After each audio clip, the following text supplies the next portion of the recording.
Olá, pessoal! Vamos para um dos temas mais interessantes aqui do direito das sucessões, que é a sucessão do cônjuge. E por que que a sucessão do cônjuge é algo que nos chama a atenção?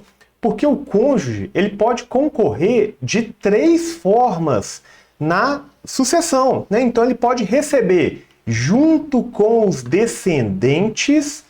Olha só, até pegar um marca-texto aqui, ó, pode concorrer junto com os descendentes, pode concorrer com os ascendentes, e aí, se não tiver nem descendente nem ascendente, ele recebe sozinho, tá? Ele recebe sozinho.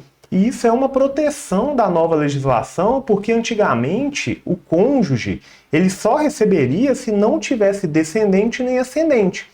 Mas aí, para proteção do cônjuge, ele teria uma modalidade de usufruto quando houvesse descendente ou ascendente.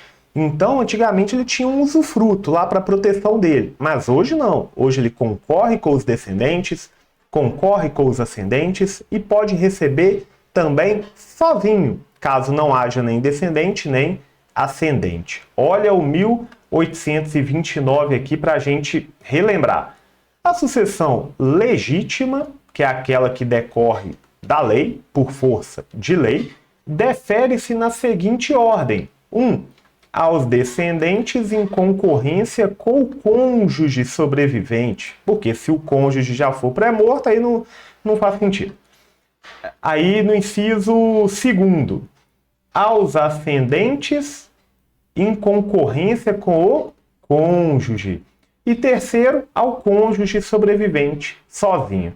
Colaterais vai ser tema para outro vídeo mais para frente. Tá, Wallace, mas por que que esse inciso primeiro é grandão e o inciso segundo é pequenininho, né?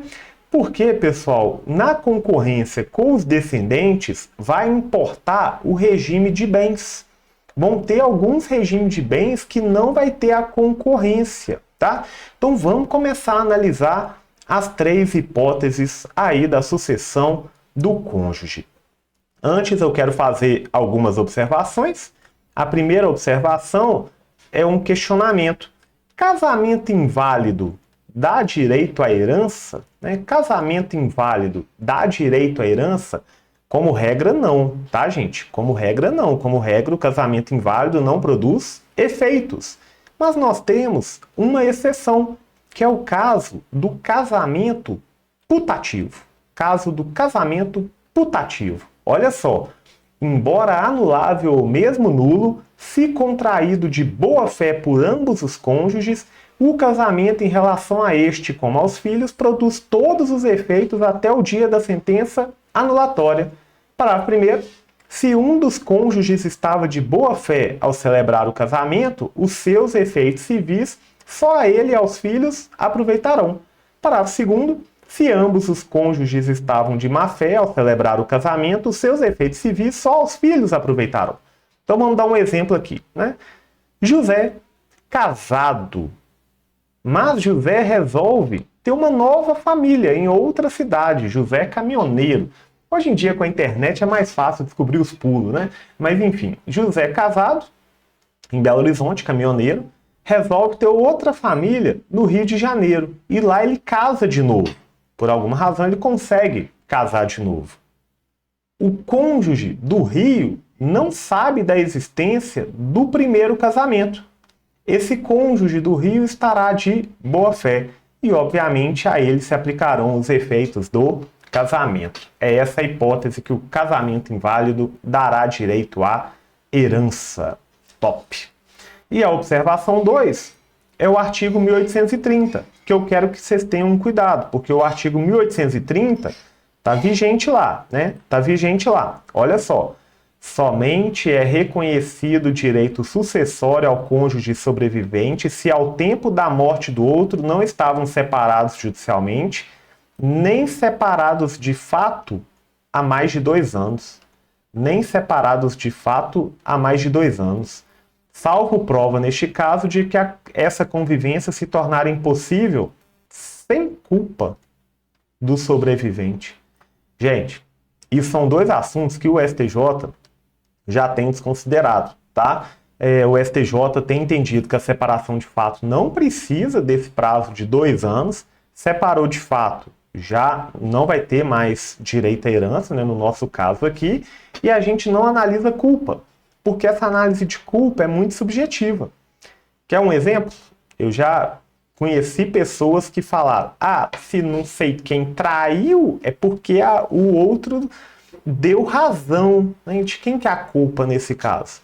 Então, olha o absurdo das discussões que a gente pode chegar. Então, não vamos considerar esse prazo de 2 anos, separou de fato, já perde o direito. A questão é a probatória, né? Quando ocorreu a separação de fato. E não vamos analisar culpa também não, tá? Porque culpa é algo muito subjetivo e complicado de se analisar. Beleza. Então, cuidado. Se o 1830 cai numa prova, avalia lá, tem outra resposta melhor? Não, vai nele, né? Porque tem o artigo lá nesse sentido no Código Civil. Mas se é uma questão aberta, tem que discorrer sobre esse entendimento do STJ que vem sendo aplicado e que eu concordo plenamente. Feitas as duas observações, a gente pode começar, letra A. Concorrência do cônjuge com os descendentes. Aqui é importante saber o regime de bens, tá? Aqui é importante saber o regime de bens. Eu coloquei aí na tela de vocês, né? Não vou ficar mexendo muito aqui não, que é só a leitura mesmo do texto e lei, depois vocês dão uma olhadinha aí. Mas vamos no... Deixa eu só diminuir aqui para a gente ler. Deixa eu readequar aqui, né? Como que é? Tá bonitinho aqui agora, tá certinho. Fui mexer nisso aqui, né? Beleza. Então, a sucessão legítima defere-se na seguinte ordem. Inciso 1º.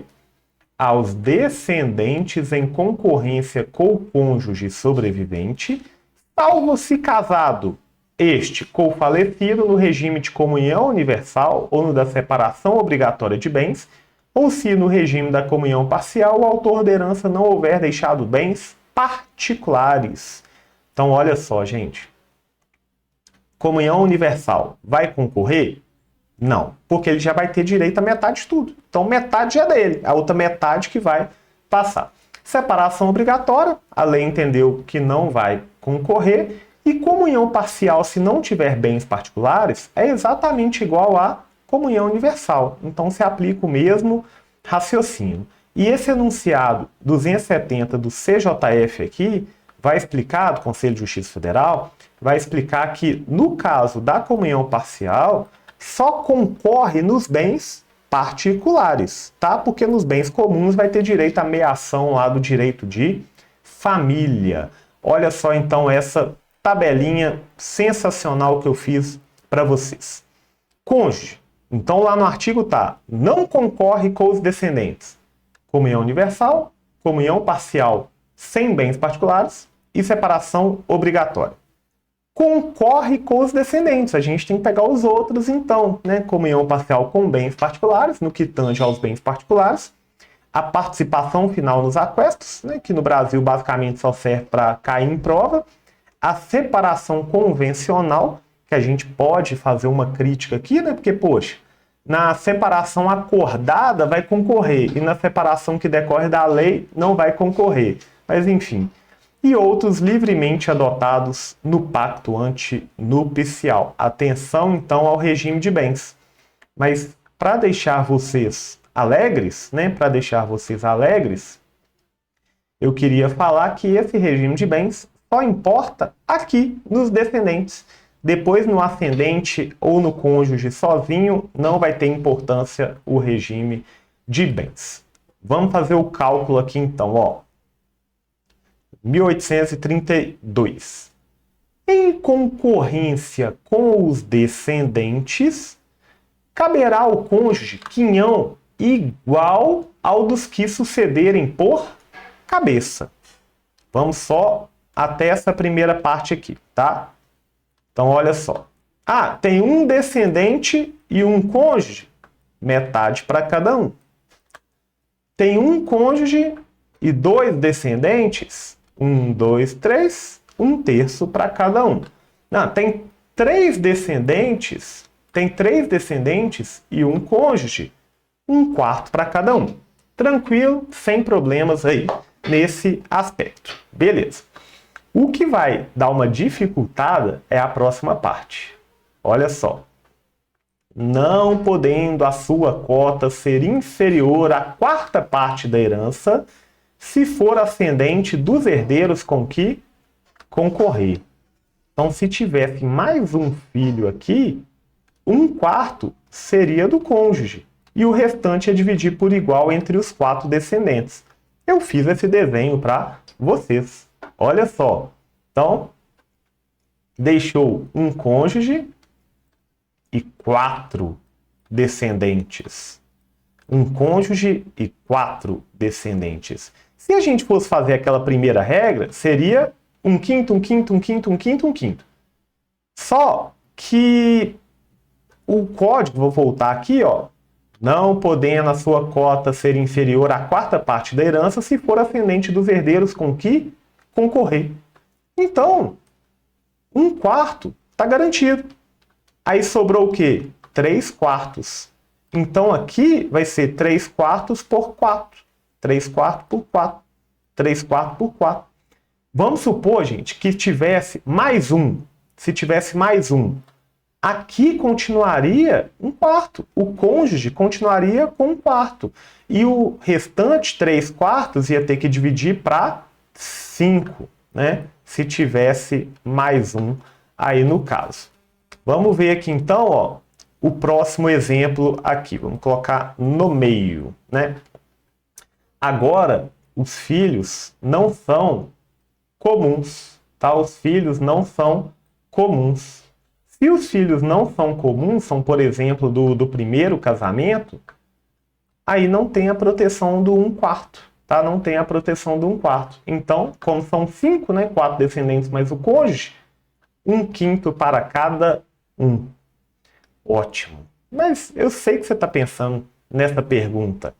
E se a família for híbrida, né? E se a família for híbrida? Ou seja, tem filhos comuns, mas tem filho que não é comum. O código não respondeu. Mas o código disse que a proteção do 1/4 é somente se todos os descendentes forem comuns, o que não é o caso aqui, né? Não sendo o caso aqui, a gente vai dividir para todos iguais. Então, essa é a sucessão do cônjuge concorrendo com os descendentes. Para o vídeo não ficar longo, o que eu vou fazer? Eu vou fazer uma pausa aqui e a gente faz uma parte 2 para terminar os ascendentes e o cônjuge sozinho e fazer a observação do companheiro. Então, não deixa de clicar aí na parte 2, ok? Bora lá!